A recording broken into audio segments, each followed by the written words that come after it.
takes me back. The legendary Dougie Fresh, Slick Rick, and the Get Fresh crew doing their thing on Soul Train back in the day. Welcome back to the Griot as we celebrate hip-hop's 50th anniversary. We want to tip our hat to the men and women who laid the foundation for the music that we love today. And one of those people is the legendary Doug E. Fresh, the original human beatbox. The man, the myth, the legend, the rap god joins us right now. My brother, good to see you. Thanks so much for being here.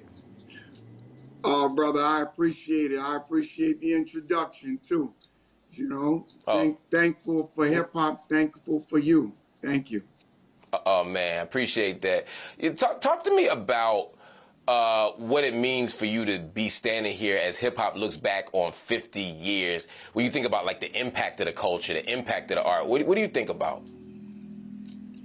Brother, let me tell you something. If somebody told me 50 years would have gone by this quick, or we will be in this position right now, and here we are 50 years from something that I was just doing, from an artistic expression, and for stopping all of the drugs and the guns and the murder and the gang wars on the street, this was the alternative. I would not have thought that we would be here right now, and it would be a multi-billion-dollar business. So I feel everybody that contributed to hip-hop, you know, we're all blessed to still be here. And for those who are not here anymore, their contribution is something that will never be looked at as something so slight.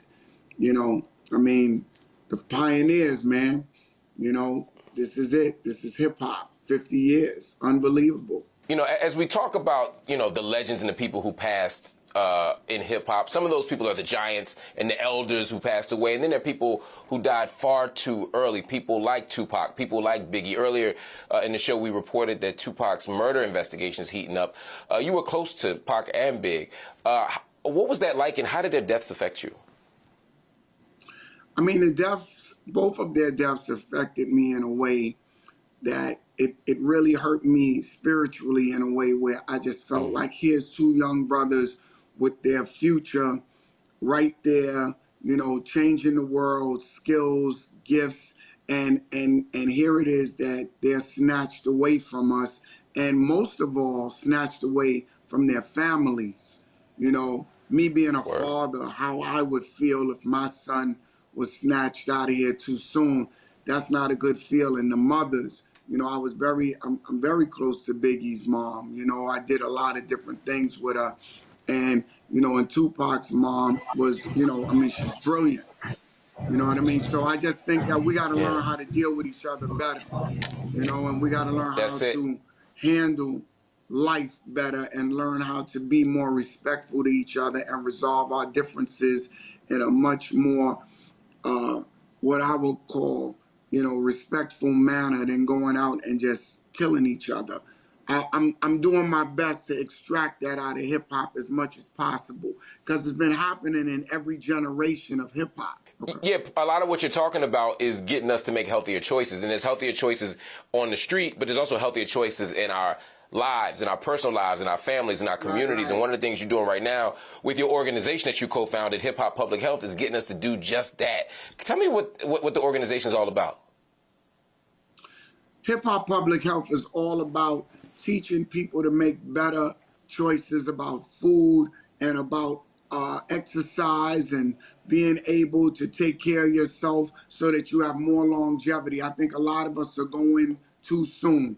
We're leaving too soon, and this is not with violence. This is us doing it to us because of lack of information, lack of, you know, habit changing, and we keep doing the same things, and it catches up to us, and before you know it, here we are. We're in this position where we're sick, and now we're chasing it. So Hip Hop Public Health was created between me and Dr. Williams, who I call the Hip Hop Doc, because we wanted to teach the kids how to be healthier, and when we teach the kids will pass it on to the parents, and then we can change the conditions of our environment. I mean, so many people got high blood pressure, diabetes, there's so many strokes that we're having out here. Young brothers and sisters are having strokes. Childhood obesity is at a highest level. So I felt like we need to be healthier, and I think that we can live a better life if we're healthier. No, that's real. And you teamed up with Dr. Olajide Williams, the chief of neurology at Columbia Presbyterian Hospital in New York. People would say y'all came from two different worlds, but to me, that's just a testament to how far hip-hop has come, that you even are able to access those kind of important people, and they can access your type of important person to help get us healthier. Yeah, and you know, I always say, my brother, I say health is wealth, and you get wealth from your health. You know, I know so many people that are very wealthy, but at the same time, they're not capable of enjoying their life to the fullest because they have so many sicknesses going on. So if we can use hip hop as a positive tool and the science of health and bring them together to educate our brothers and sisters out here in underserved communities and abroad, you know, and just give them these tools that they can use to have a healthier life, I feel like that's one of the contributions that hip-hop's supposed to do. Man, one of many contributions from hip-hop and from the legend himself, Dougie Fresh. My brother, always good to see you, King. If you want to learn more about hip-hop public health, head over to the website, www.hhph.org.